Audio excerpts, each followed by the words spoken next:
الحمد للہ وکفا والصلاة والسلام علی عبادہ الذین اصطفى خصوصاً علی افضلہم وخاتم النبیین محمد الامین وعلی آلہ وصحبہ اجمعین اما بعد فقد قال اللہ تبارک وتعالی کما ورد فی سورۃ آل عمران اعوذ باللہ من الشیطان الرجیم بسم اللہ الرحمن الرحیم کل نفس ذائقۃ الموت وانما توفون اجورکم یوم القیامہ فمن زحزح عن النار وادخل الجنة فقد فاز وما الحیاۃ الدنیا الا متاع الغرور وقال عز وجل كما ورد في سورة العنكبوت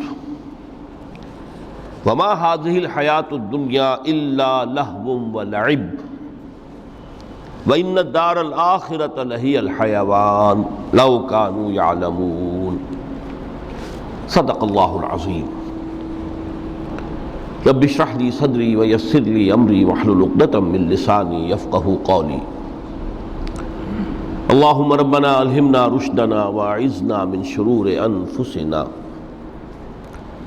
اللہم ارنا الحق حقا وارزقنا اتباعہ وارنا الباطل باطلا وارزقنا اجتنابہ آمین یا رب العالمین۔ معزز حاضرین اور محترم خواتین، آج کی گفتگو کا جو عنوان ہے اس کا پس منظر آپ کے سامنے آ چکا ہے۔ متاع الغرور مرکب اضافی ہے، دھوکے کا سامان، اور یہ ترکیب قرآن مجید میں دو جگہ وارد ہوئی ہے۔ ایک تو سورہ آل عمران کی آیت 185 ہے جو میں نے ابھی تلاوت کی ہے، اور ایک پھر سورہ حدید کی آیت نمبر 20 ہے جس کا تذکرہ میں بعد میں کروں گا۔ دو مقامات پر متاع الغرور، دھوکے کا سامان، اس حیات دنیاوی کو قرار دیا گیا ہے۔ وَمَا الْحَيَاةُ الدُّنْيَا إِلَّا مَتَاعُ الْغُرُورِ، یہ دنیا کی زندگی سوائے دھوکے کے سامان کے اور کچھ نہیں۔ میں نے ساتھ ہی دوسری آیت جو تلاوت کی ہے وہ سورہ عنکبوت کی آیت ہے،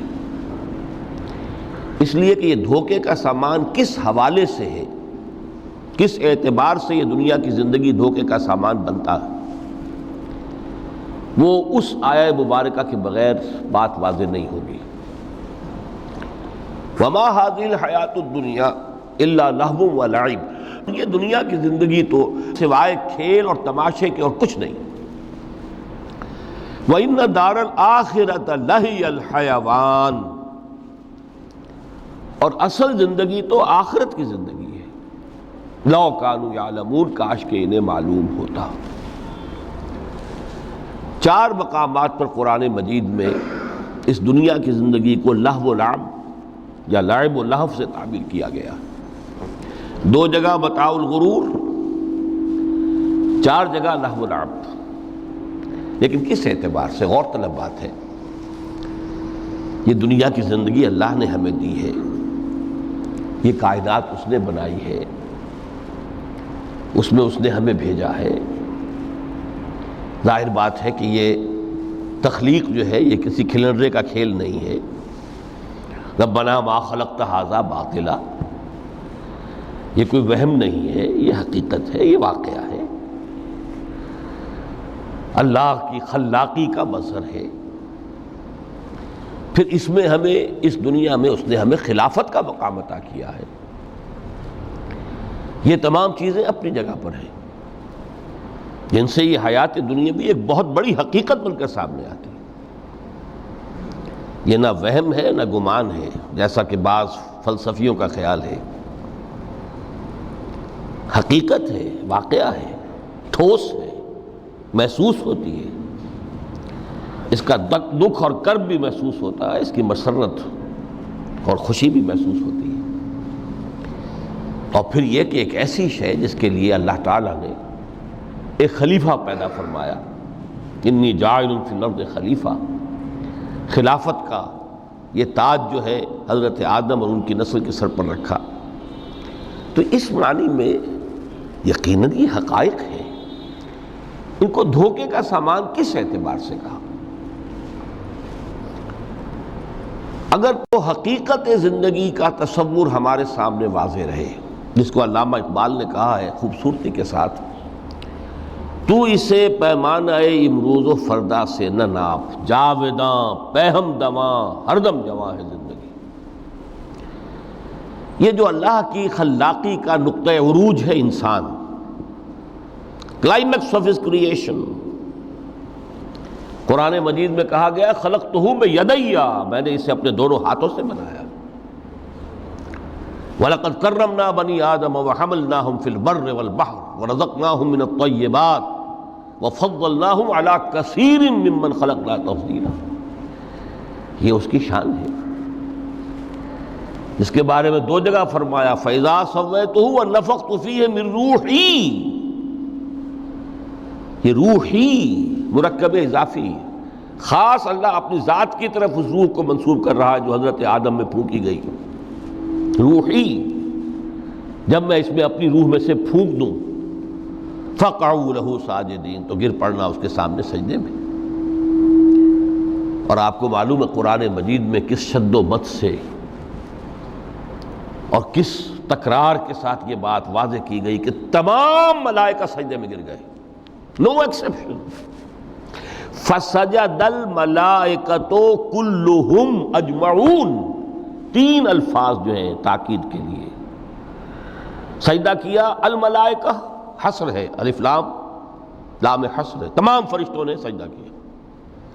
پھر کہیں تمہیں مغالطہ نہ رہ جائے کہ شاید جبرائیل نہ ہو اور بڑے نہ اسرافیل، نہیں، کلہم، سب کے سب۔ پھر مزید کہیں تمہیں شبہ نہ رہ جائے، اجمعون، سب نے سجدہ کیا۔ وہ انسان جو ہے اس کی زندگی یہ 30 35 40 50 60 70 80 برس نہیں ہے، اس کی زندگی بہت طویل ہے، بہت طویل ہے۔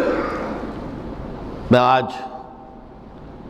اس حیات انسانی کے دو پہلو تو وہ ہیں جو اکثر لوگوں کے علم میں ہیں، حیات دنیاوی یعنی دنیا میں پیدائش سے لے کر موت تک، یہ ایک وقفہ ہے۔ پھر یہ کہ اس کے بعد حیات اخروی ہے جس کا آغاز ہو جائے گا عالم برزخ سے، پھر بعث بعد الموت ہے، پھر حیات اخروی، یہ سب جانتے ہیں۔ لیکن یہ کہ اس دنیا میں آنے سے پہلے بھی ہم ایک زندگی گزار آئے ہیں، اور بدقسمتی سے اس کا تصور بہت کم لوگوں کو حاصل ہے۔ اور عہد حاضر کے جو ریشنلسٹ قسم کے عقلیت زدہ میں کہتا ہوں انہیں، یا عقلیت گزیدہ، عقلیت سے ڈسے ہوئے لوگ، وہ ان چیزوں سے ابا کرتے ہیں، دور بھاگتے ہیں۔ ہماری پہلی تخلیق ہوئی تھی عالم ارواح میں، الارواح جنود مجندہ، لشکروں کے لشکر تھے۔ آدم سے لے کر آخری انسان جو دنیا میں پیدا ہوگا قیامت تک، سب کی ارواح عالم ارواح میں پیدا کر دی گئی۔ وہاں عہد لیا گیا الست بربکم قالوا بلا، کیا میں تمہارا رب نہیں ہوں، مالک نہیں ہوں؟ ہم سب نے عہد کیا تھا، کیوں نہیں؟ شہیدنا، ہم گواہ ہیں، یہ عہد الست۔ اور ظاہر بات ہے کہ عہد جو ہوتا ہے جب تک انسان کو اپنی ذات کا شعور نہ ہو، خود شعوری نہ ہو، آپ دنیا میں معاہدہ کرتے ہیں تو کہتے ہیں کہ بقائمی ہوش و حواس میں یہ عہد کر رہا ہوں، معاہدہ کر رہا ہوں، تو ظاہر بات ہے کہ اس وقت ہم تھے اور ہوش و حواس کے ساتھ تھے، خود شعوری کے ساتھ تھے، لیکن صرف ارواح تھی، جسد نہیں تھے۔ اور یہی ہے وہ مقام جس کے بارے میں حضور نے سے جب پوچھا گیا کہ متى وجبت لک النبوۃ یا رسول اللہ، اللہ کے رسول آپ کو نبوت کب ملی؟ تو آپ نے فرمایا والآدم بین الماء والطین، ابھی آدم کا حیولہ جو ہے ابھی گارا گوندھ ہی رہا تھا، پانی اور گارے کے درمیان ہی تھے آدم، کہ میں اس وقت بھی نبی تھا۔ عالم خلق کا ابھی آغاز نہیں ہوا، ابھی عالم ارواح میں بھی جو تمام ارواح ہیں وہ اپنی امتیازی شان کے ساتھ ہیں۔ روح محمدی صلی اللہ علیہ وسلم، جس سے اگر نور محمدی کہیں تو غلط نہیں ہے، اس لیے کہ ارواح کا جو مادہ تخلیق ہے وہ نور ہے، جیسے فرشتوں کا مادہ تخلیق نور ہے۔ مسلم شریف میں حضرت عائشہ صدیقہ رضی اللہ تعالیٰ عنہ سے روایت موجود ہے، اللہ نے فرشتوں کو نور سے پیدا کیا۔ روح، فرشتے روح ہیں، ارواح ہیں، روح القدس، روح الامین، اور ارواح انسانیہ بھی روح ہے، یہ سب ان کا مادہ تخلیق نور ہے۔ اس وقت ہم پیدا کیے گئے، صرف ارواح کی شکل میں ہم سے عہد لیا گیا اور پھر سلا دیا گیا۔ یہ پہلی موت تھی جو ہم پر وارد ہوئی ہے اس دنیا میں آنے سے پہلے، اس لیے کہ سورہ مومن کی ایک آیت میں فرمایا گیا ہے کہ جہنم میں لوگ جو ہیں فریاد کریں گے، ربنا امتنا اثنتین واحییتنا اثنتین فاعترفنا بذنوبنا فہل الی خروج من سبیل۔ اے اللہ، تو نے ہمیں 2 مرتبہ مارا، 2 مرتبہ زندہ کیا، تو اب 1 مرتبہ اور صحیح، کہ یہاں سے نکلنے کا بھی کوئی راستہ ہے کہ نہیں؟ اتنے مراحل سے تو ہمیں لے کر آیا ہے، ایک مرحلہ اور سی۔ تو یہ 2 موتیں کون سی ہیں؟ پہلی موت وہ تھی جب ارواح کو موت کی نیند سلا دیا گیا۔ پھر عالم خلق، جسے آج سائنٹسٹ کہتے ہیں، جس کا نقطۂ آغاز ہے بگ بینگ، عالم ارواح اس سے پہلے کی شے ہے، اس تک سائنس نہیں پہنچ سکتی، وہ سائنس سے ماوراء ہے۔ لیکن جہاں سے سائنس شروع ہوتی ہے وہ عالم خلق کا آغاز ہے، بگ بینگ سے۔ وہ پھر مختلف مراحل، تنزل کے مراحل بھی آئے، ارتقاء کا مرحلہ بھی آیا، تفصیل میں جانے کا موقع نہیں ہے۔ بہت سے تنزلات کے مراحل اور بہت سے ارتقاء کے مراحل طے کر کے آدم تیار ہوا ہے۔ حضرت بیدل نے رحمت اللہ علیہ بہت خوبصورت شعر کہا ہے، ہر 2 عالم خاک شد تا بست نقش آدمی، اے بہار نیستی از قدر خود ہوشیار باش۔ یہ پوری جو بھی کائنات کا جو سلسلہ شروع ہوا، بگ بینگ، اور بہت بڑے بڑے جو ناری کرے تھے جن کی کہ حرارت کا جب تذکرہ کرتے ہیں سائنسداں تو trillions and trillions of foreign height, یہ ان کی اس وقت اس کی جو حرارت کا عالم تھا۔ لیکن پھر وہ ٹھنڈے ہوئے، کچھ اس میں سے کچھ، پھر خاک کی تہ جو ہے زمین کے اس کرے پر آئی، ہر 2 عالم خاک شد۔ یہاں سے اب آدم کا حیولہ تیار ہوا، تا بست نقش آدمی۔ اس کے بعد ارتقائی مراحل ہیں، اور پھر آدم کی وہ روح جو کولڈ سٹوریج میں تھی، جب وہ لا کر پھونکی گئی ہے، جسد آدم جو ہے وہ مسجود نہیں تھا، مسجود تو تب بنا ہے جب کہ اس میں روح آدم وہ لا کر پھونک دی گئی۔ فَإِذَا سَوَّيْتُهُ وَنَفَخْتُ فِيهِ مِن رُوحِي فَقَعُوا لَهُ سَاجِدِينَ۔ یہاں سے حیات دنیاوی کا آغاز ہو گیا۔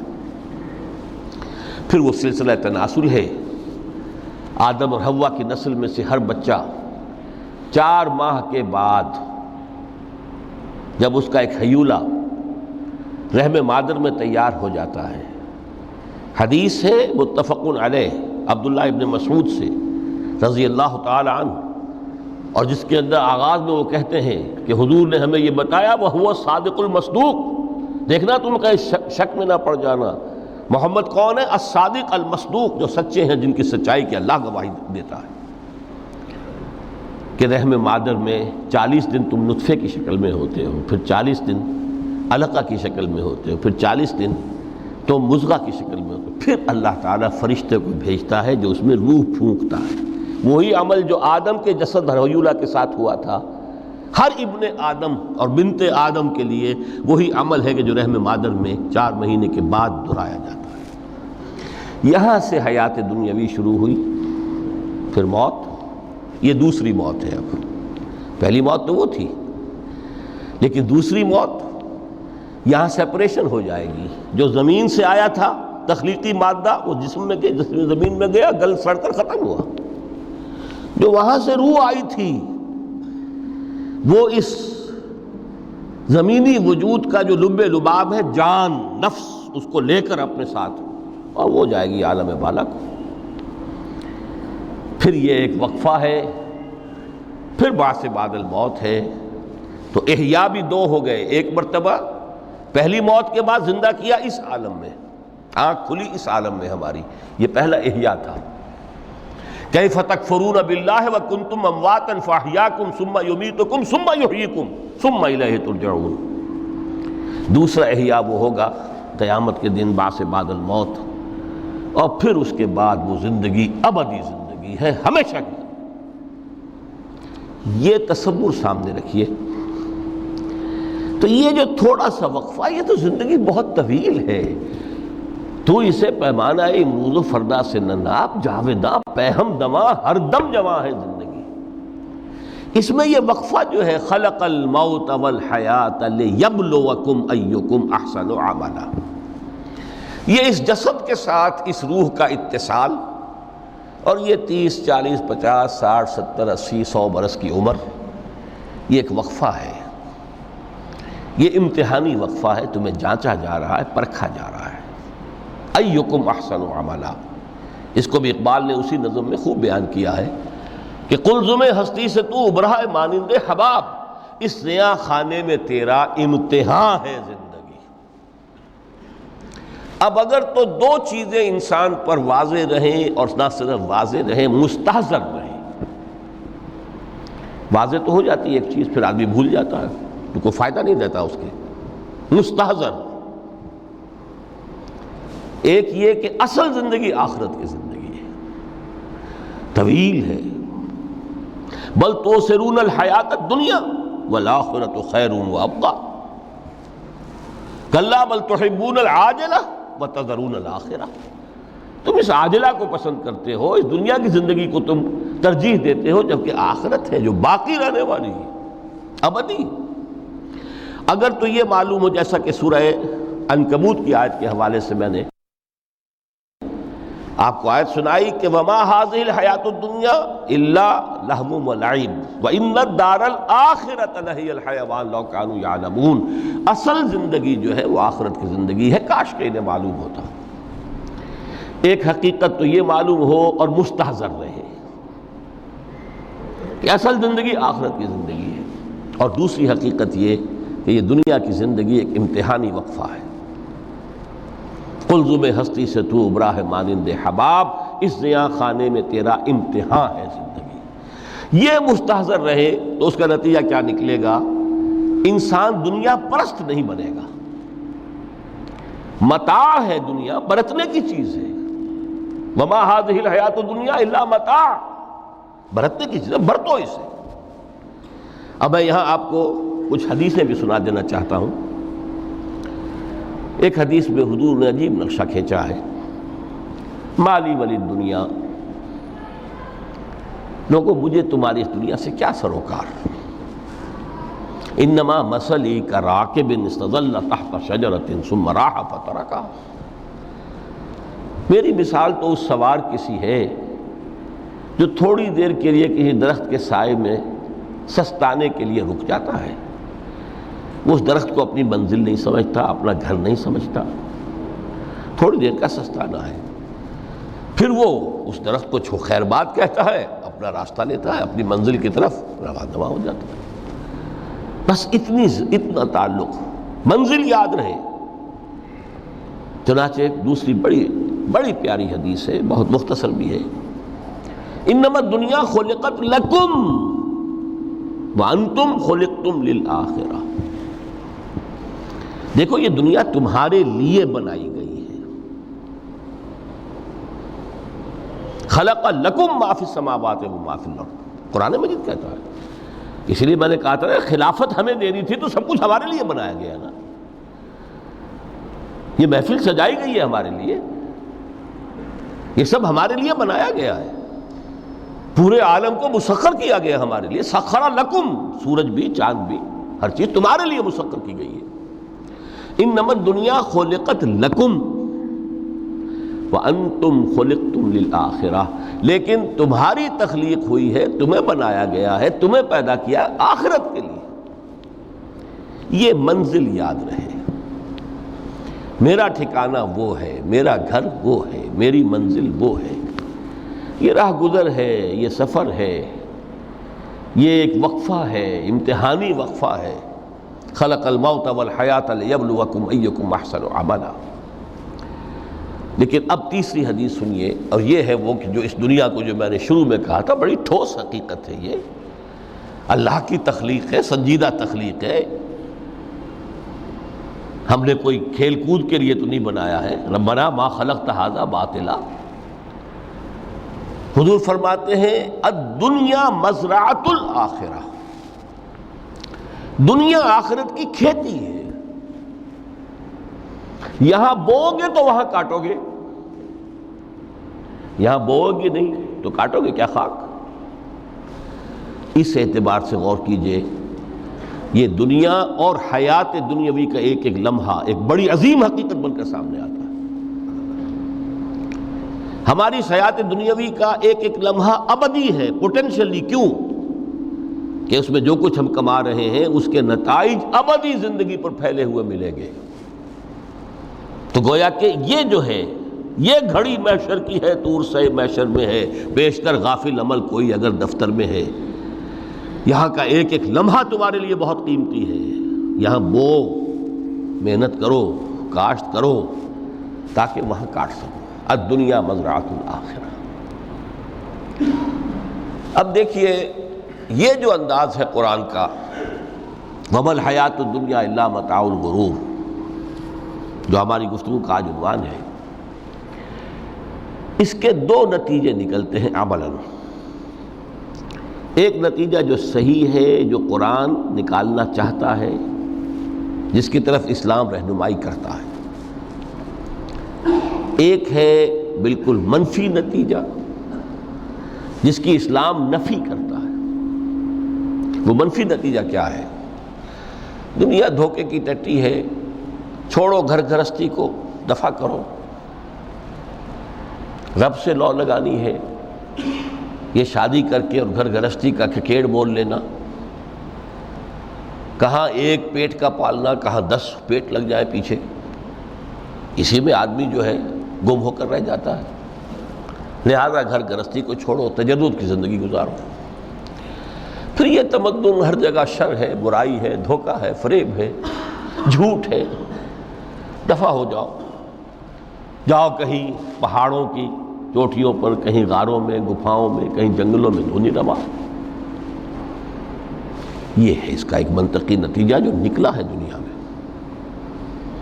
اور تقریباً تمام مذاہب عالم میں نکلا ہے۔ رہبانیت، جس کی جس شد و بد کے ساتھ نفی کی ہے محمد رسول اللہ صلی اللہ علیہ وسلم، لا رہبانیت فی الاسلام، اسلام میں کوئی رہبانیت نہیں، نفی ہے، مکمل نفی، لا رہبانیت فی الاسلام۔ فرمایا کہ النکاح من سنتی، یہ میری سنت ہے، میرا طریقہ ہے، گھر گھرستی کی زندگی اختیار کرنا یہ میری سنت ہے۔ 3 صحابہ پر کچھ اسی طرح کا غلبہ ہو گیا تھا۔ صحابہ میں ہر طرح کے لوگ تھے،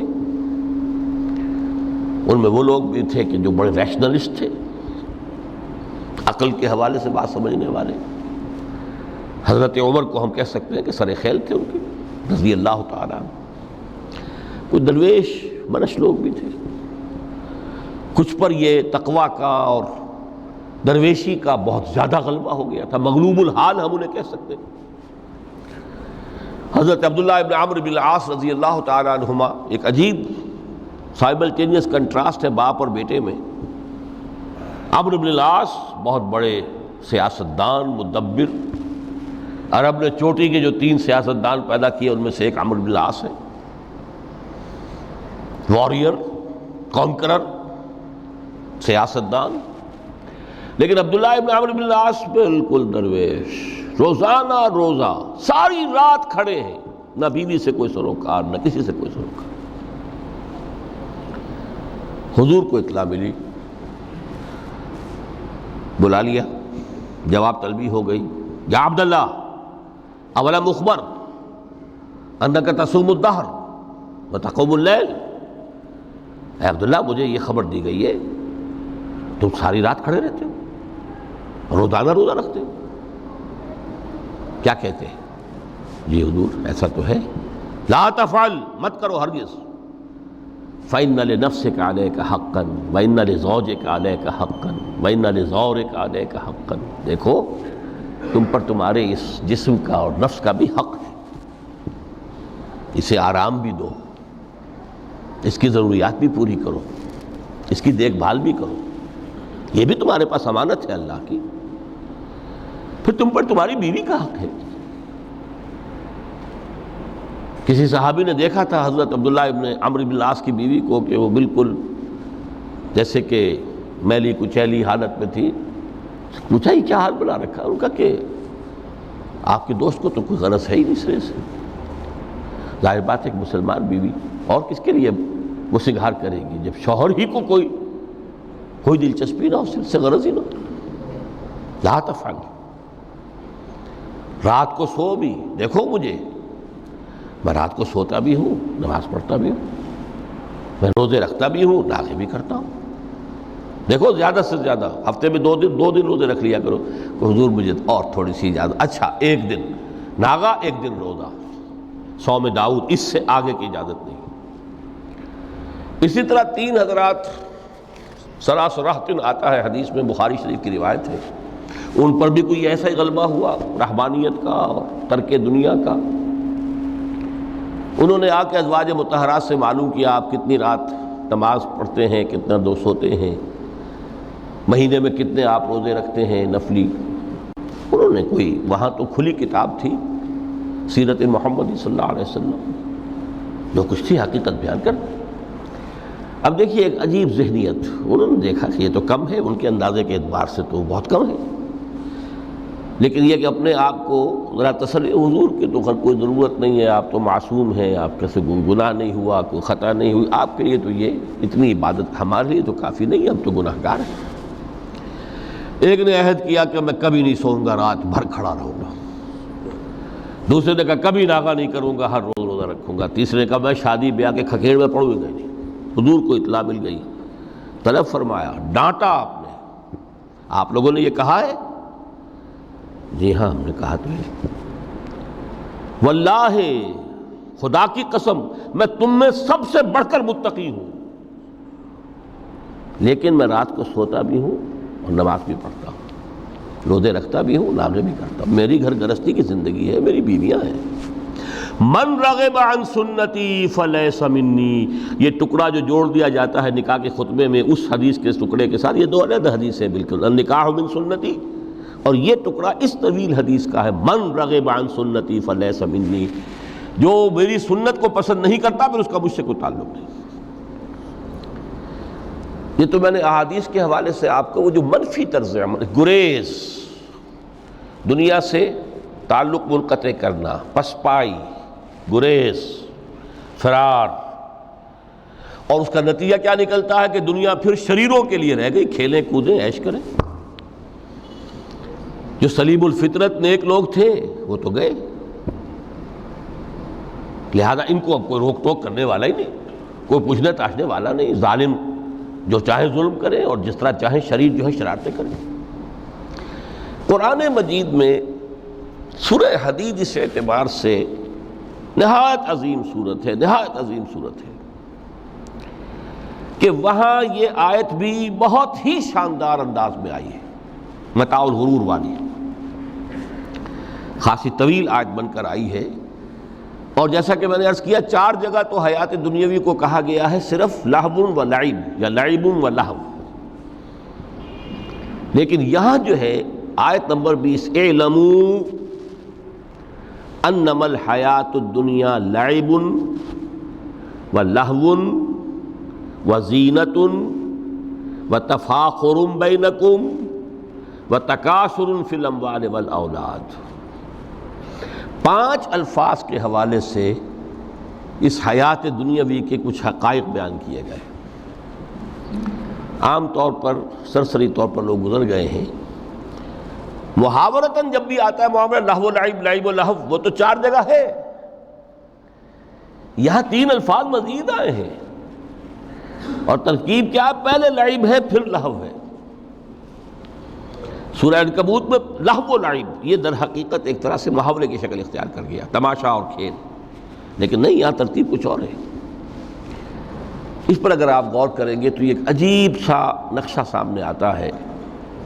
حیات دنیاوی کے 5 ادوار، جن میں سے ہر دور میں ایک شے انتہائی اہم ہوتی ہے، توجہ کا مرکز بنی ہوتی ہے۔ ابتدائی دور ہے، بالکل بچہ بھی ہے، کھیل، بس لعب، اس کے سوا اسے کوئی زندگی سے سروکاری نہیں، زندگی کے تلخ حقائق ابھی اسے معلوم نہیں۔ بھوک لگی تو رو پڑے، ماں نے دودھ پلانا ہے، کھلانا ہے، ان سے تو کچھ نہیں کرنا اس نے، وہ لعب ہے، کھیل۔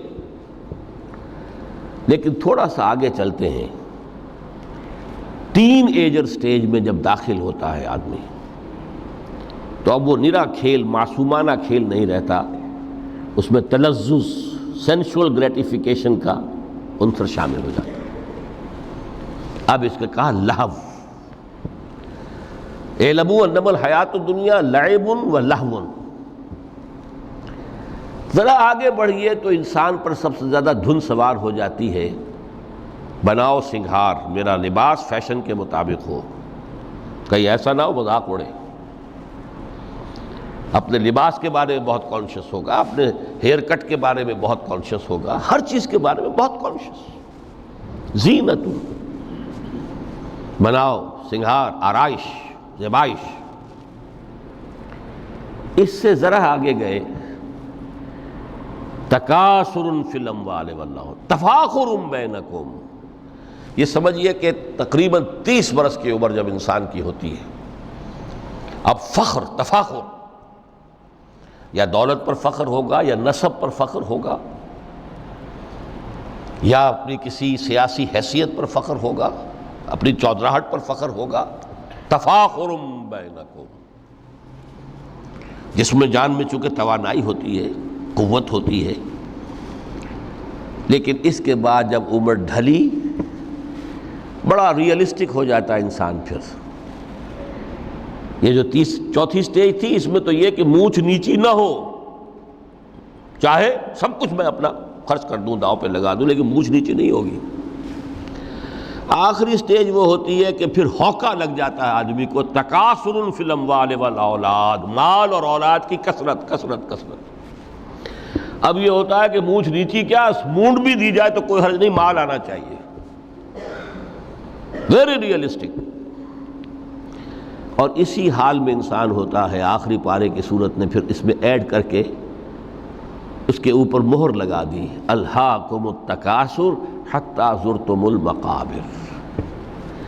یہ تکاثر جو ہے پیچھا نہیں چھوڑتا۔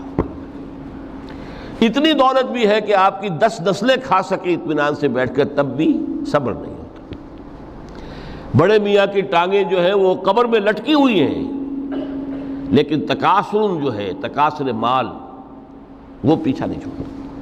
حتی زرتم المقابر، یہاں تک کہ قبروں تک جا پہنچے، قبر میں اتار دیا جائے، جب تک ٹانگیں صرف لٹکی ہوئی ہیں اس وقت تک نہیں۔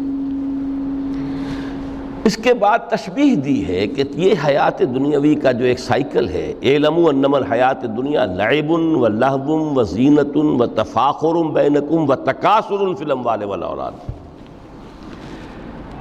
اب اس کو کمپیئر کیا ہے پلانٹ کنگڈم میں جو سائیکل چل رہا ہے۔ یہ ہمارا سائیکل ہے 60-70 برس کا، بچہ پیدا ہوا، خوشیاں منائی گئیں، پھر وہ لڑکپن سے، پھر ٹین ایجر سٹیج سے، پھر جوانی ہے، پھر ادھیڑ عمر ہے، اور پھر بڑھاپا ہے، اور پھر قبر میں اتارا جانا ہے۔ لیکن یہ کہ پلانٹ کنگڈم میں سائیکل چلتی ہے، کمثل غیث اعجب الکفار نباتہ ثم یہیج فتراہ مصفرا ثم یکون حطاما۔ یہ 4 سٹیج ہیں۔ جیسے بارش برستی ہے تو سبزہ نمودار ہوتا ہے، اور کاشتکار کو بڑا اچھا لگتا ہے، اس نے بیج بویا تھا، اس نے محنت کی تھی، اس نے ہل چلایا تھا، اعجب الکفار نباتہ، اس کو بہت اچھا لگتا ہے، دل باغ باغ ہو جاتا ہے۔ جیسے آپ کے یہاں بیٹا ہوا پوتا ہوا خوشیاں مناتے ہیں آپ. کمثل غیث اعجب الکفار نباتہ ثم یہیج، پھر وہ فصل اپنی پوری قوت کو پہنچتی، فصل لہرا رہی ہے. فتراہ مصفرا، پھر وہ زرد ہو جاتی ہے، وہ ہریاول اب ختم ہوئی، اب فصل پک گئی ہے، اب وہ زردی پر آ گئی ہے.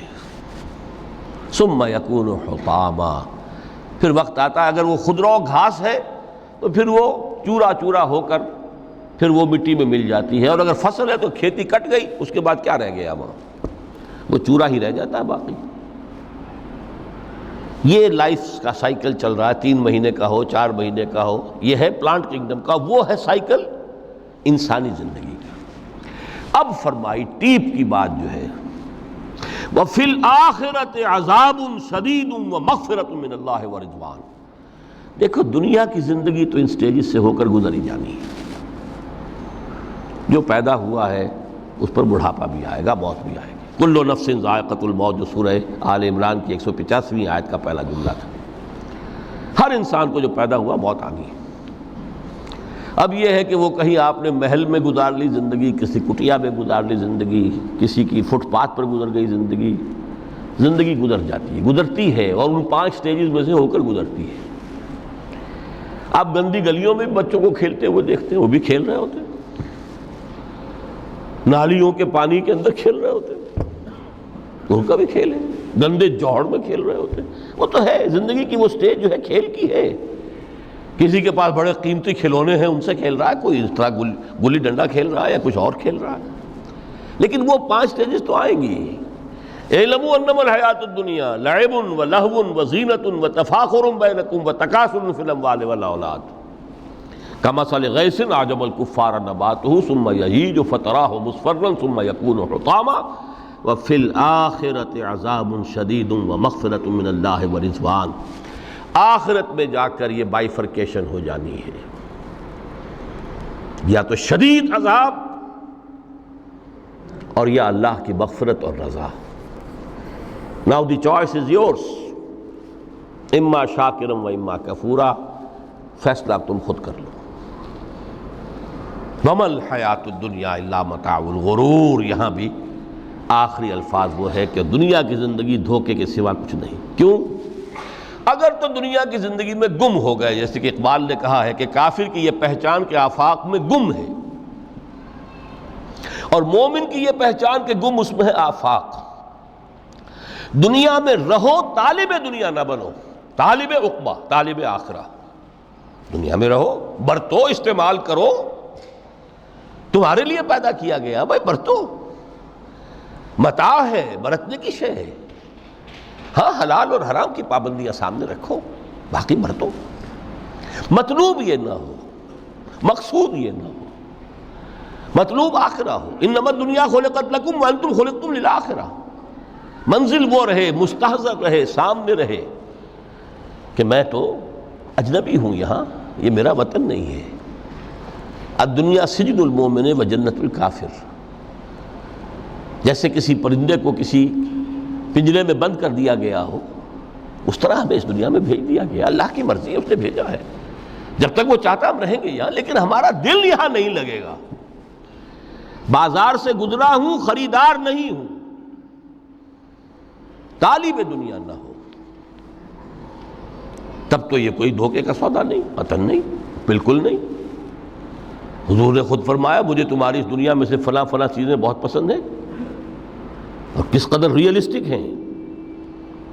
آپ نے عورتوں کے بارے میں فرمایا مجھے اس دنیا سے پسند ہے عورت. کوئی تصنع اور کوئی بھی تکلف اور کوئی خلاف فطرت بات نہیں کی محمد رسول اللہ صلی اللہ علیہ وسلم.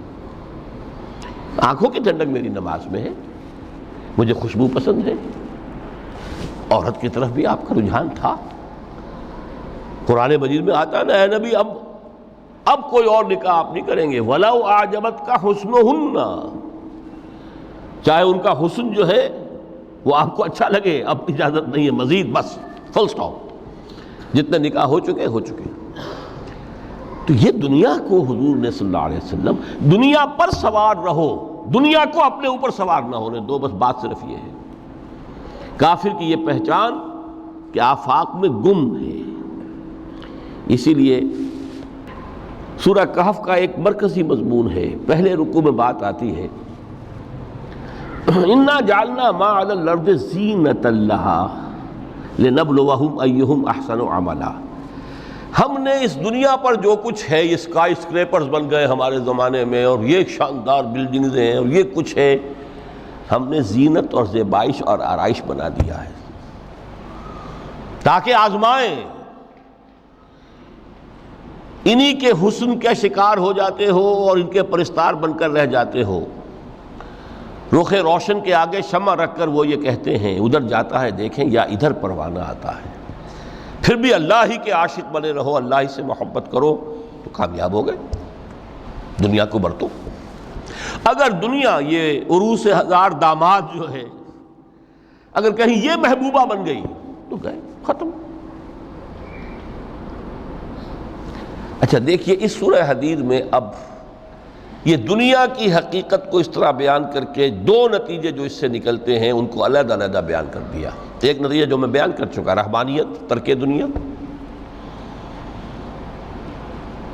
اس کی نفی کرتے ہوئے فرمایا وَلَقَدْ أَرْسَلْنَا نُوحًا وَإِبْرَاهِيمَ وَجَعَلْنَا فِي ذُرِّيَّتِهِمَا النُّبُوَّةَ وَالْكِتَابَ فَمِنْهُمْ مُهْتَدٍ وَكَثِيرٌ مِّنْهُمْ فَاسِقُونَ ثم قفينا على آثارهم برسلنا وقفينا بعيسى ابن مريم وآتيناه الإنجيل وجعلنا في قلوب الذين اتبعوه رأفة ورحمة ورهبانية ابتدعوها ما كتبناها عليهم۔ اصل مضمون یہ تھا جس کے لیے تمہید اتنی لمبی باندھی، ہم نے نوح کو بھیجا، ابراہیم کو بھیجا، ان کی اولاد میں ہی نبوت اور کتاب رکھ دی، پھر ان کے نقش قدم پر ہم نے اٹھایا عیسیٰ ابن مریم کو، انہیں انجیل دی، اور جو لوگ ان پر ایمان لائے ان کے دلوں میں رحمت اور رافت کے جذبات پیدا کر دیے، انسانی ہمدردی۔ حضرت عیسیٰ کا جو اپنا مزاج تھا، ظاہر بات ہے کہ آپ کے حواریین اور آپ پر ایمان لانے والوں میں اسی کا ایک عکس پیدا ہونا تھا، لہذا وہ ایک خاص کیفیت، لیکن فرمایا ایک شے کو انہوں نے بدعت کے طور پر ایجاد کر لیا، وَرَهْبَانِيَّةً ابْتَدَعُوهَا مَا كَتَبْنَاهَا عَلَيْهِمْ۔ رہبانیت کی انہوں نے بدعت ایجاد کر لی، یہ انہوں نے کی ہے، ہم نے یہ ان پر فرض نہیں کی تھی۔ یہ ہے وہ منفی نتیجہ، گریز، خانقاہوں میں جا کر بیٹھ جاؤ، موناسٹسزم، تجرد کی زندگی گزارو۔ نتیجہ اس کا کیا نکلتا ہے کہ بظاہر راہب اور راہبائیں رہ رہی ہیں اور رہ رہے ہیں، اور اندر جو حرام کاری کے بازار چل رہے ہیں، اور تہخانوں کے اندر حرامی بچوں کی قبروں کے قبرستان بنے ہوئے۔ ہسٹری آف کرسچین موناسٹسزم پر کتابیں پڑھ لیجیے، خود انہوں نے اپنے سارے جو ہیں بخیے ادھیڑ کر خود رکھ دیے۔ یہ رہبانیت، یہ اسلام کا راستہ نہیں ہے۔ احادیث کے حوالے سے میں آپ کے سامنے پہلے بیان کر چکا ہوں، میں بعد میں تھوڑا سا عرض کروں گا کہ ہمارے ہاں بھی یہ رسم کیوں آئی اور کیسے آئی۔ الحمدللہ اس درجے میں نہیں آئی جس درجے میں کہ کرسچینٹی میں آئی ہے، الحمدللہ ثم الحمدللہ، لیکن کسی درجے میں اگر آئی ہے تو کیوں آئی ہے یہ میں بعد میں عرض کروں گا۔ لیکن اس کا مل حیات الدنیا الا متاع الغرور کا دوسرا نتیجہ کیا ہے؟ پہلا نتیجہ تھا گریز کا، پسپائی کا، فرار کا، معاشرے سے نکل بھاگنے کا، تاکہ معاشرے میں اشرار کھل کھیلیں، جو چاہیں کریں۔ ایک راستہ یہ ہے، ترک دنیا کے معنی ہیں ترک لذات دنیاوی، آسائشوں کو ترک کرنا، سختیاں جھیلنا، کس لیے؟ تاکہ دنیا سے ظلم کا خاتمہ ہو، باطل کا تختہ الٹ دیا جائے، ظلم کا استیصال۔ ظاہر بات ہے ظالم آسانی سے ظلم نہیں چھوڑے گا، ایکسپلائٹر واعظ و نصیحت سے اپنے ایکسپلائٹیشن سے باز نہیں آئے گا۔ شاذ ہوتے ہیں اس طبقے کے اندر بھی، یقیناً کچھ سلیم الفطرت لوگ ہوتے ہیں، جیسے طبقہ اشرافیہ سے تھے حضرت ابو بکر رضی اللہ تعالیٰ عنہ، سلیم الفطرت انسان تھے، وہ کوئی غلاموں کے طبقے سے تو نہیں تھے، کوئی فقراء کے مساکین کے طبقے میں سے نہیں تھے، اونچے طبقے میں سے تھے، عشرہ مبشرہ اکثر و بیشتر اس طبقے سے تھے۔ لیکن بائی اینڈ لارج وہ جو طبقہ ہوتا ہے یا تو وہ اپنے جبر اور استبداد کا تخت جو ہے جما کر بیٹھا ہوا ہے لوگوں کی گردنوں کے اوپر، پولیٹیکل ریپریشن ہے، یا اکنامک ایکسپلائٹیشن ہے، استحصال، محنت لوگ کریں کھائیں گے ہم، عیش ہم کریں گے، محنت کسان کریں جا کے کھیت میں، ہم لے آئیں گے اپنا حصہ اور عیش کریں گے،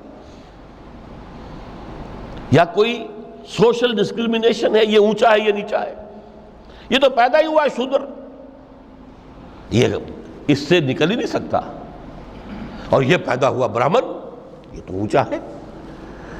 اس تینوں قسم کے ظلم، اس کا خاتمہ کرنا، اس کے لیے جد و جہد کی ضرورت ہے، جہاد کی ضرورت ہے، قتال کی ضرورت ہے، اور جہاد و قتال آپ نہیں کر سکتے جب تک کہ لذات دنیاوی سے کنارہ کشی نہ کریں، جب تک کہ اپنی بیلٹ کو ٹائٹ نہ کریں، جب تک کہ اپنی ضروریات زندگی کو کم نہ کریں۔ ضروریات زندگی کم کریں گے تو تفریغ الاوقات ہوگا، جو تبلیغی بھائیوں کی اصطلاح ہے بہت اہم، اپنے وقت کو فارغ کر سکیں گے۔ اس وقت کو فارغ کریں گے تو پھر وہ جد و جہد، وہ محنت، وہ جہاد، اس کے لیے آپ کے پاس وقت ہوگا، اس کو آپ لگا سکیں گے۔ پھر اس میں جب سخت سے سخت منزلیں آئیں گی تو اس میں میدان میں مقابلہ بھی ہوگا، جان کی بازی بھی کھیلنی پڑے گی، اس میں قید و بند کا وقت بھی آ سکتا ہے۔ 3 برس تک اگر محمد عربی صلی اللہ علیہ وسلم پورے خاندان بنی ہاشم کے ساتھ بدترین اسیری سمجھ لیجئے شیب بنی ہاشم میں جو رہیں، یہاں تو اسیروں کو آپ راشن تو دیتے ہیں، کھانا تو دیتے ہیں، وہاں تو اصل جو ہے وہ تو دونوں طرف سے گھاٹی کا منہ بند کر دیا گیا تھا، سیل تھی کہ کوئی شے جو ہے وہ جانے نہ پائے اندر۔ 3 برس، جس میں کہ وہ وقت بھی آیا ہے کہ سوکھے ہوئے چمڑے ابال ابال کر اس کا پانی جو ہے بلکتے ہوئے بچے، پھول جیسے بچے بنی ہاشم، ان کے حلق میں ٹپکایا گیا ہے، اور کچھ نہیں۔ کچھ تھے لوگ، حکیم بن حزام جیسے رضی اللہ تعالیٰ عنہ، بعد میں ایمان بھی لے آئے۔ حضرت خدیجہ رضی اللہ تعالیٰ عنہ کے چونکہ وہ قریبی رشتہ دار تھے، وہ پہاڑ کو کراس کر کے چوٹی پر سے اتر کر کچھ کبھی کبھی کھانے پینے کی چیز پہنچا دیتے تھے۔ یہ سارے مراحل آئیں گے۔ یہ جو ہے یہ مثبت ہے، ترک دنیا وہ نہیں۔ ترک دنیا سے مراد دنیا کی لذتوں سے، دنیا کی آسائشوں سے، ان سے آدمی اپنے آپ کو پیچھے ہٹائے، ان کو چھوڑے، ان کو ترک کرے، تاکہ اپنا وقت، اپنا مال، اپنی صلاحیتیں صرف کر سکے۔ کس کام کے لیے؟ اب اس کے لیے دیکھیے آیت نمبر 25 ہے یہ سورہ حدید کی۔ لَقَدْ أَرْسَلْنَا رُسُلَنَا بِالْبَيِّنَاتِ، ہم نے اپنے رسولوں کو بھیجا واضح چیزوں کے ساتھ۔ بینہ وہ شے جو از خود ظاہر ہو۔ آفتاب آمد، دلیل آفتاب، جب سورج طلوع ہو گیا وہ خود اپنے وجود پر دلیل ہے، اس کے لیے کسی اور اضافی دلیل کی ضرورت نہیں کہ سورج موجود ہے، وہ تو ہے، سب کو نظر آ رہا ہے۔ تو بینات سے مراد معجزے بھی ہیں، اور وہ تعلیم جو ہے بنیادی دین کی کہ جو فطرت انسانی کی جانی پہچانی ہوئی شے ہے، دونوں پر اس کا اطلاق ہو جائے گا۔ لقد ارسلنا رسلنا بالبینات وانزلنا معهم الکتاب والمیزان، اور ہم نے ان کے ساتھ کتاب اتاری، میزان اتاری۔ یہ سب کچھ کس لیے کیا؟ لیقوم الناس بالقسط، تاکہ لوگ عدل پر قائم ہوں۔ یہ ہے سول آبجیکٹو۔ یہ نہیں بس ہماری کتاب پڑھ لیا کرے، ختم قرآن ہو گیا، اللہ اللہ دعا مانگ لی، چھٹی۔ قائم کرو اس کو، وہ میزان عدل نصب کرو،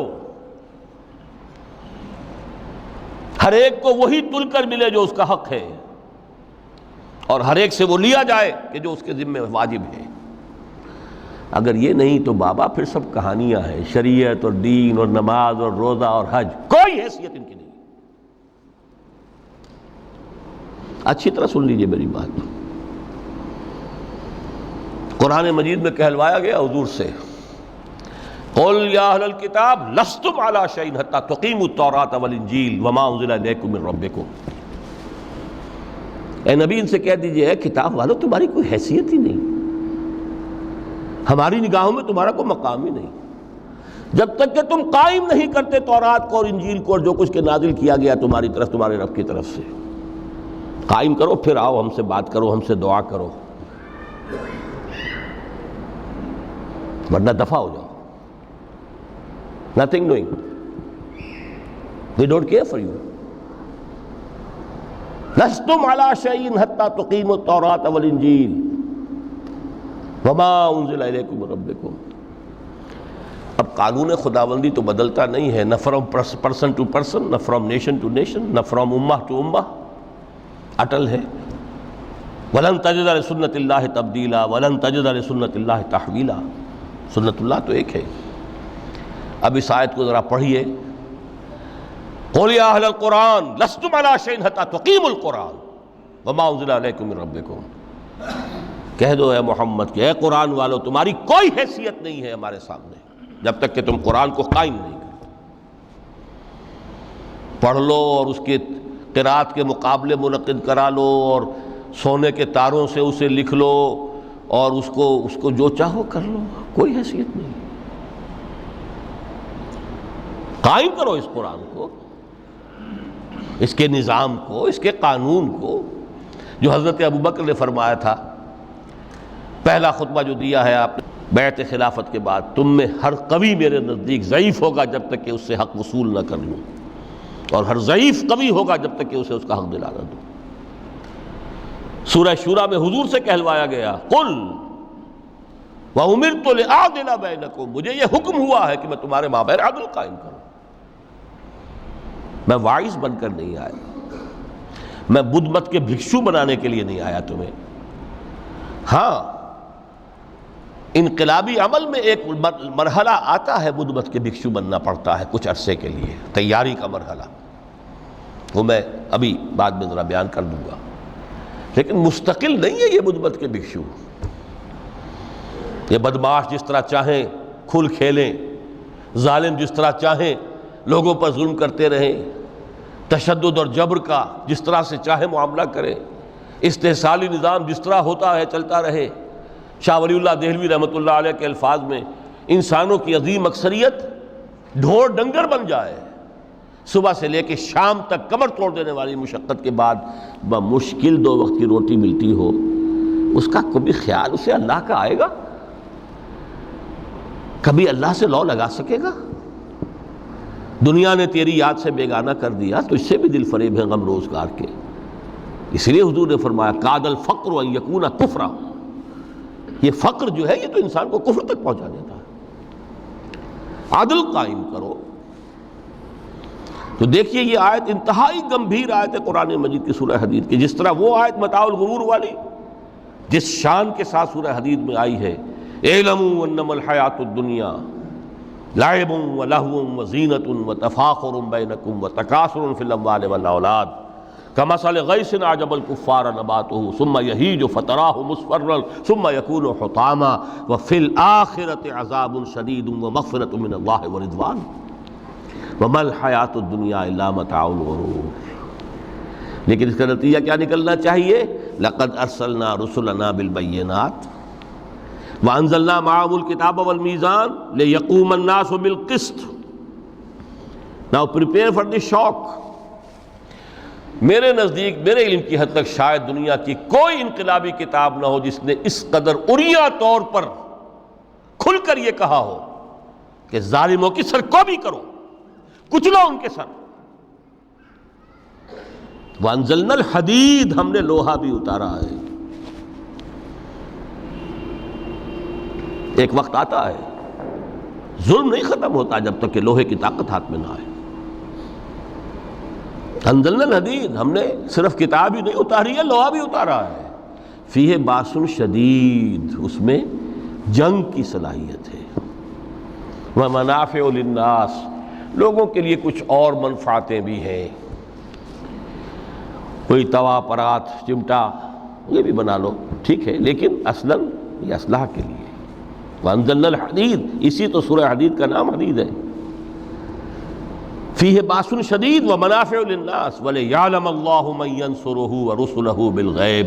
اللہ دیکھنا چاہتا ہے کون ہے اس کے وفادار بندے تو اس لوہے کی طاقت کو ہاتھ میں لے کر مدد کرتے ہیں اس کی اور اس کے رسولوں کی غیب میں ہونے کے باوجود۔ ان اللہ قوی عزیز، ویسے اللہ قوی ہے، عزیز ہے، آنے واحد میں کفر کو ختم کر دے جب چاہے، آنے واحد میں ظالم کا ظلم جو ہے وہ ختم کر کے رکھ دے، وہ سب کچھ کر سکتا ہے۔ لیکن پھر تمہاری آزمائش کیسے ہوگی؟ کیسے معلوم ہوگا ہوز ہو، کس کا کیا مقام تھا، کس کے پاس کتنا یقین کا سرمایہ تھا، کس کے ایمان کی گہرائی اور گہرائی کا کیا عالم تھا، کس نے ہمارے دین کے لیے کیسی کیسی قربانیاں جھیلی ہیں۔ یہ ہے ترک دنیا جو موسٹ پروفاؤنڈ ہے، نتیجہ خیز ہے، خیر کو وجود میں لانے کے لیے ہے، لیکن اس کی مثالیں موجود ہیں۔ حضرت مصعب بن عمیر رضی اللہ تعالی عنہ ایام جاہلیت میں کہا جاتا ہے ان کا جوڑا جو ہے شام سے تیار ہو کر آتا تھا، جیسے کبھی مشہور ہے کہ پنڈت نہرو کا بھی کپڑے سل کر آتے تھے پیرس سے، موتی لال نہرو کا بیٹا، اور موتی لال نہرو وہ تھا کہ وائس رائے کی پہلی کار آئی ہے ہندوستان میں تو دوسری کار موتی لال کی آئی، اس کا بیٹا، اس کے کپڑے پیرس سے سل کر آتے تھے۔ مصعب بن عمیر کے کپڑے شام سے تیار ہو کر آتے تھے، اور وہ ہمیشہ عطر میں بسے ہوئے ہوتے تھے۔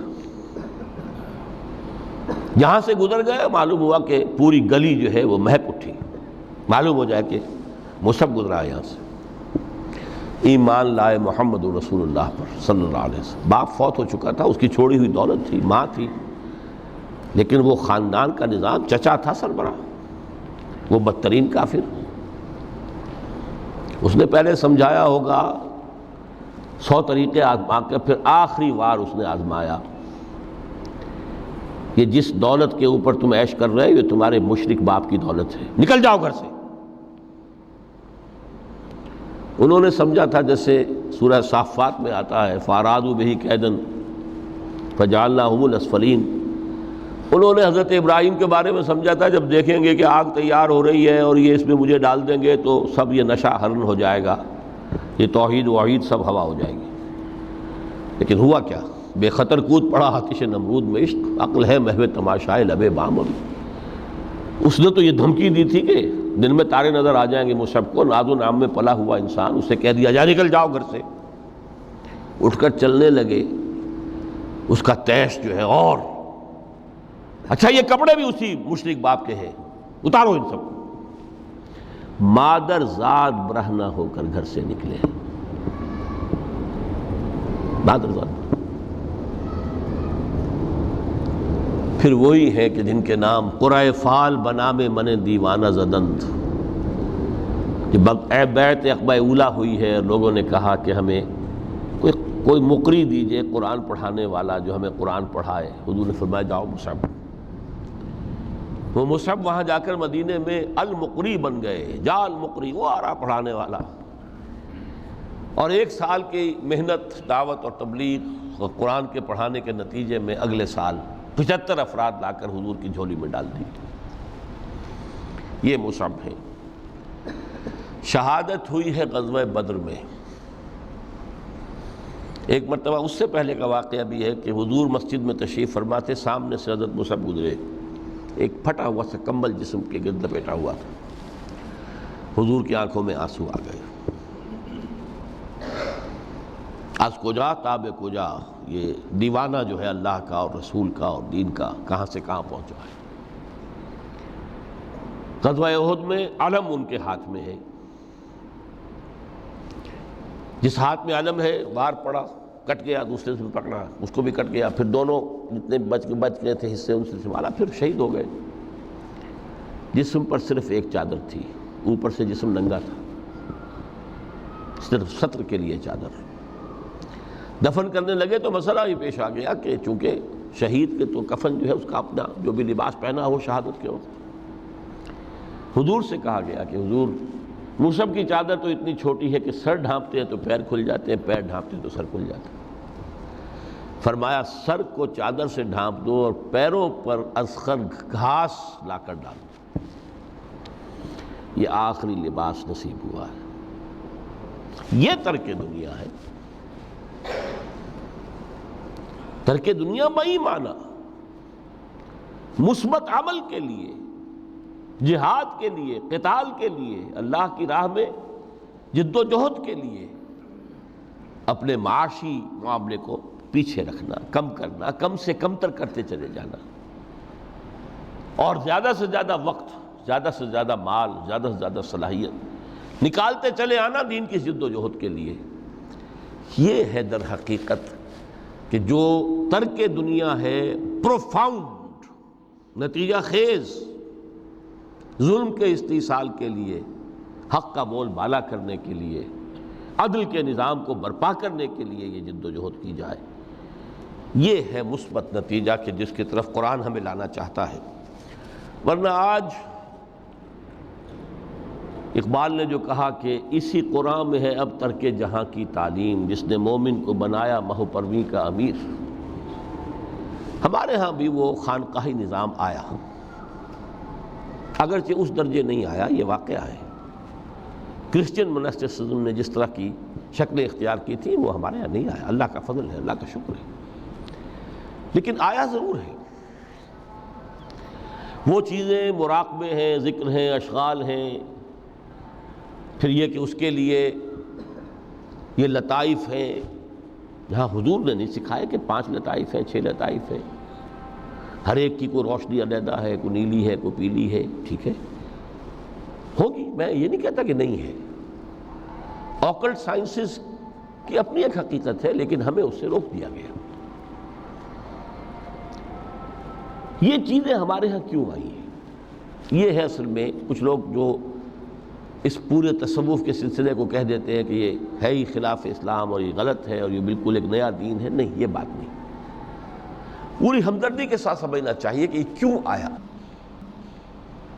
دیکھیے، اصل جو سلوک محمدی تھا صلی اللہ علیہ وسلم، جو تصوف محمدی تھا، وہ تو یہ تھا جہاد، دعوت، جہاد، دین کا غلبہ، تن من دھن لگا دو، اسی میں ترک دنیا بھی آ گیا۔ اس لیے فرمایا لا رہبانیت فی الاسلام الا جہاد فی سبیل اللہ۔ اسلام کی رہبانیت یہی جہاد فی سبیل اللہ ہے۔ آخر لذتیں چھوڑنی پڑتی ہیں نا، گھروں کی آسائشیں چھوڑیں گے تبھی تو جائیں گے، میدان میں آئیں گے۔ اس حوالے سے جب خلافت راشدہ کا نظام ختم ہوا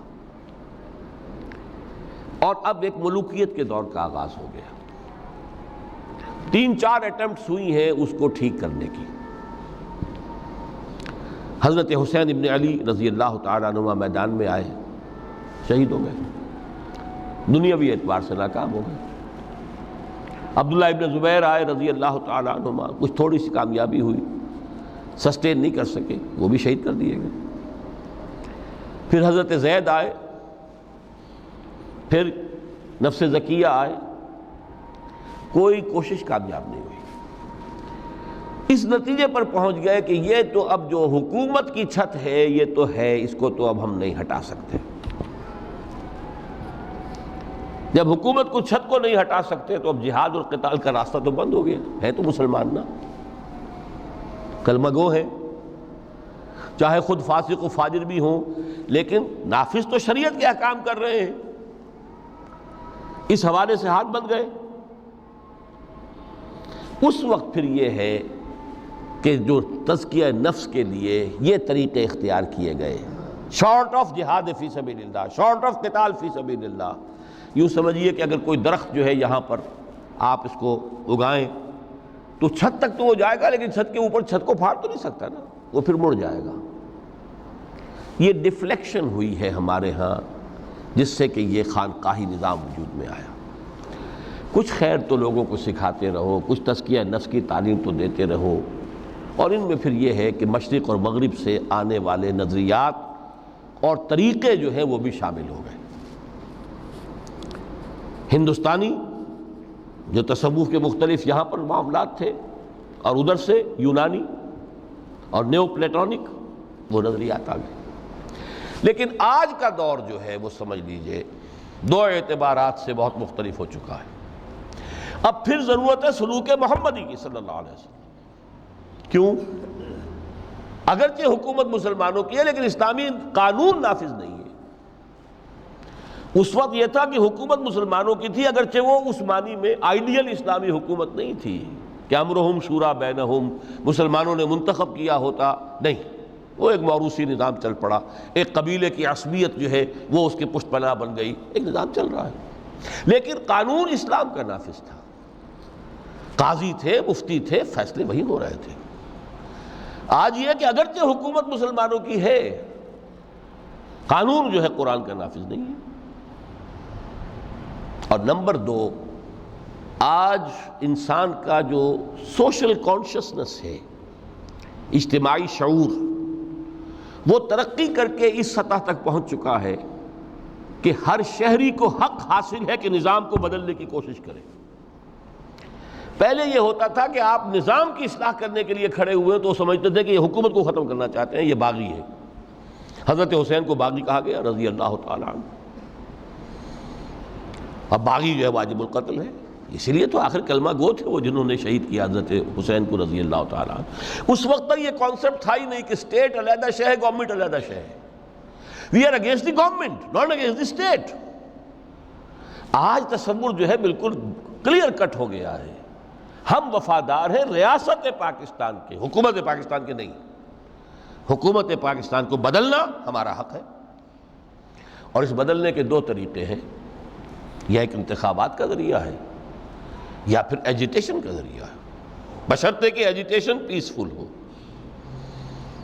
توڑ پھوڑ نہ ہو، کسی کی جان اور مال اور پراپرٹی کو کوئی نقصان نہ پہنچایا جائے، خود مرنے کو تیار ہو جائے، گولیاں چلیں، جیلوں میں جائیں، ایجیٹیٹ کریں، اگر جیلیں بھر جائیں گی، اگر گولیاں مار مار کر جو ہے فوج ایک وقت میں آ کر کہہ دے گی، جیسے کہ بھٹو کے زمانے میں کہہ دیا تھا، جبکہ اس نے کہا تھا کہ میری کرسی بہت مضبوط ہے، لیکن جب بریگیڈیئر محمد اشرف گوندل ہی ٹک دی لیڈ، پھر 3 اور آگے بریگیڈیئر ان کے ساتھ مل گئے، we are going to shoot no more, go and have a political settlement. اپنی قوم کے اوپر کہاں تک ہم گولیاں برسائیں گے؟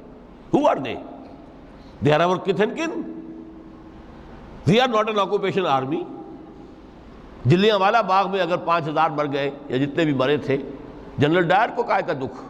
وہ ہندو تھے یا مسلمان تھے یا سکھ تھے؟ ہندوستانی تھے۔ لیکن یہاں تو جن کو ہم مار رہے ہیں وہ کون ہیں؟ پاکستانی ہے۔ ہو سکتا ہے جو گولی چلا رہا ہے اسی کا کوئی بھانجا بھتیجا جو ہے اس موب کے اندر موجود ہو سامنے۔ یہ راستے دونوں اس وقت کھلے ہوئے ہیں۔ الیکشن کا پروسیس جو بھی لوگ سمجھتے ہیں کہ اس کے ذریعے سے یا سمجھتے رہے ہیں، آج تو میں سمجھتا ہوں کہ وقت آ چکا ہے کہ تقریباً اس پر کنسنسس ہو چکا ہے کہ الیکشن کے ذریعے سے نظام نہیں بدل سکتا۔ چہرے بدل جائیں گے، ہاتھ بدل جائیں گے، اس لیے کہ جو بھی پولیٹیکو سوشو اکنامک سسٹم ہے، بہتر سے بہتر الیکشن بھی ہوگا تو وہی ریفلیکٹ کرے گا۔ جاگیردار ہے تو 80% جاگیردار ہی بیٹھے ہوں گے آپ کی نیشنل اسمبلی میں، تو وہ زمینداری اور جاگیرداری جو ہے اس کو ختم ہونے دیں گے۔ ایجیٹیشن کا راستہ ہے، لیکن یہ کہ وہ ایجیٹیشن کرنے کے لیے پہلے میدان میں وہ لوگ آئیں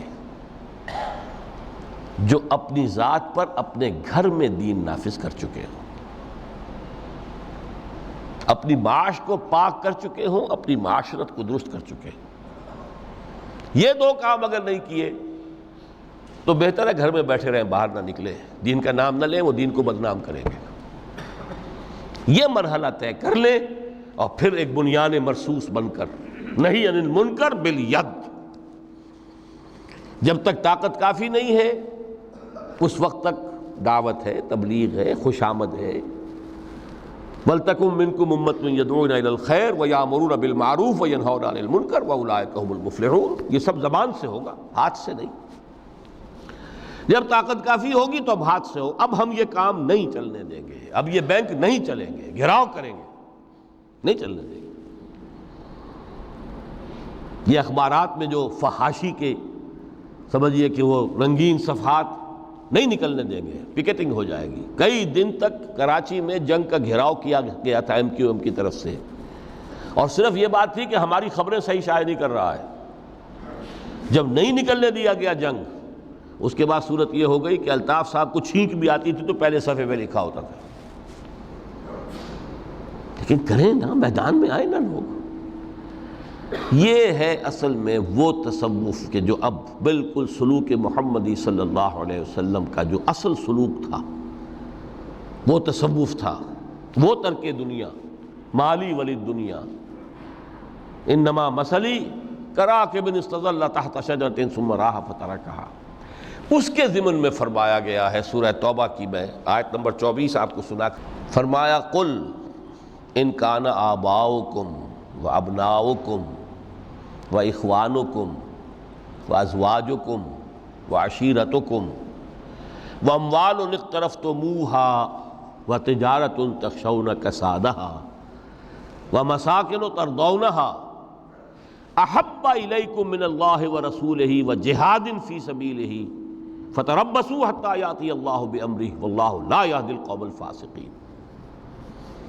اے نبی ان سے کہہ دیجئے، لوگو اگر تمہیں اپنے باپ اور اپنے بیٹے اور اپنے بھائی اور اپنی بیویاں یا بیویوں کے لیے شوہر اور اپنے رشتہ دار اور وہ مال جو تم نے بڑی محنت سے جمع کیے ہیں اور وہ کاروبار جن کی کساد کا تمہیں اندیشہ رہتا ہے کہیں مندہ نہ ہو جائے، اور وہ بلڈنگیں، وہ حویلیاں، وہ کوٹھیاں جو تمہیں بڑی پسند ہیں، بہت چاؤ سے بنائی ہیں، ڈیکوریٹ کی ہیں، ڈیکوریشن پیسز کہاں کہاں سے لا کر ڈرائنگ روم میں رکھے ہیں،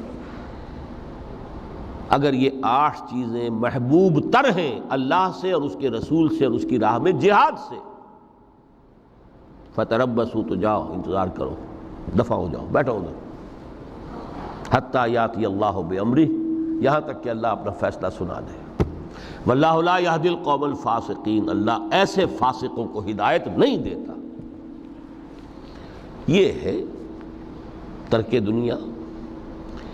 یہ ساری محبتیں جو ہیں، جیسے علامہ اقبال نے کہا، یہ مال و دولت دنیا، یہ رشتہ و پیوند، بتان وہم و گما لا الہ الا اللہ۔ مال و دولت دنیا کی 3 چیزیں لے لی، وہ مال جو تم نے جمع کیے، ایسیٹس تمہارے، وہ کاروبار جن کا کہ تمہیں اندیشہ ہوتا ہے کہ کساد نہ ہو جائے، اور وہ تمہاری بلڈنگیں، حویلیاں جو تمہیں بڑی محبوب ہیں، مال و اسباب دنیا، اور رشتہ و پیوند 5 گنوا دیے، باپ، بیٹا، بھائی، زوج یا زوجہ اور رشتہ دار۔ اگر یہ محبوب تر ہیں اللہ سے، اس کے رسول سے، اس کی راہ میں جہاد سے، تو جاؤ دفع ہو جاؤ، فتربصوا، گو اینڈ ویٹ، یہاں تک کہ اللہ اپنا فیصلہ سنا دے۔ اللہ ایسے یہ فاسق جو ہیں ان کو زبردستی ہدایت نہیں دیتا، اللہ کا قاعدہ ہی نہیں، ہدایت اس کو دیتا ہے جو طالب ہدایت ہو۔ تو متاع الغرور اس معنی میں کہ دنیا کی کوئی شے اور اس کی محبت ہمارے راستے میں بیڑی بن کر ہمارے پاؤں میں نہ پڑ جائے، اس راستے سے، دعوت دین اور اقامت دین کی جد و جہد سے، اگر یہ ہے تو یہ متاع الغرور ہے، دھوکہ ہے، فریب ہے۔ اگر یہ نہیں ہے، اس راستے پر آپ چل رہے ہیں، تو دنیا برتنے کی چیز ہے، استعمال کرو، دنیا ہی تو کھیتی ہے، یہی محنت کرو گے نا، اسی دنیا میں کوشش کرو گے، جہاد کرو گے، اسی دنیا میں دعوت اور تبلیغ کا کام کرو گے، یہی کھیتی ہے جس کی فصل تمہیں کاٹنی ہے جا کر قیامت میں۔ یہ دونوں پہلو ہمارے سامنے رہنے چاہیے۔ میں آپ حضرات کا بہت ممنون ہوں، آپ نے بہت توجہ سے میری باتوں کو سنا ہے۔ اللہ تعالیٰ جو کچھ کہا گیا ہے اس میں جو صحیح ہے، حق ہے، اس کے لیے دلوں کو کھولے، صرف ذہنوں کو نہیں، دلوں کو کھول دیں، اس لیے کہ دل کھلیں گے تو کوئی تبدیلی آئے گی۔ مولانا منظور نعمانی صاحب نے ایک دفعہ لکھا تھا بڑا پیارا جملہ کہ اصل تبدیلی دل کی تبدیلی ہوتی ہے۔ دماغ تو کرائے کا وکیل ہے، دلیلیں فراہم کر دیتا ہے، دل نے ادھر کا فیصلہ کیا، دماغ نے اسی کے لیے دلیلیں دے دی، دل ادھر جانا چاہتا ہے، دماغ اس کے لیے دلیلیں دے دے گا۔ وکیل وہی ہے، مدعی نے کر لیا تو اس کے حق میں دلائل کے انبار ہیں، اور اگر اسی مقدمے میں کہیں مدعا علیہ نے اس وکیل کو کر لیا ہوتا تو اس کے حق میں دلائل۔ تو اللہ تعالیٰ دلوں کو کھولے اور اس متاع الغرور کے پھندوں سے ہمیں نکل کر اصل محبت اللہ سے اور اس کی راہ میں جہاد سے، اور اصل مطلوب و مقصود زندگی آخرت کی، اس کی ہمیں توفیق عطا فرمائے۔ اقول قولی ھذا واستغفر اللہ لی ولکم ولسائر المسلمین والمسلمات۔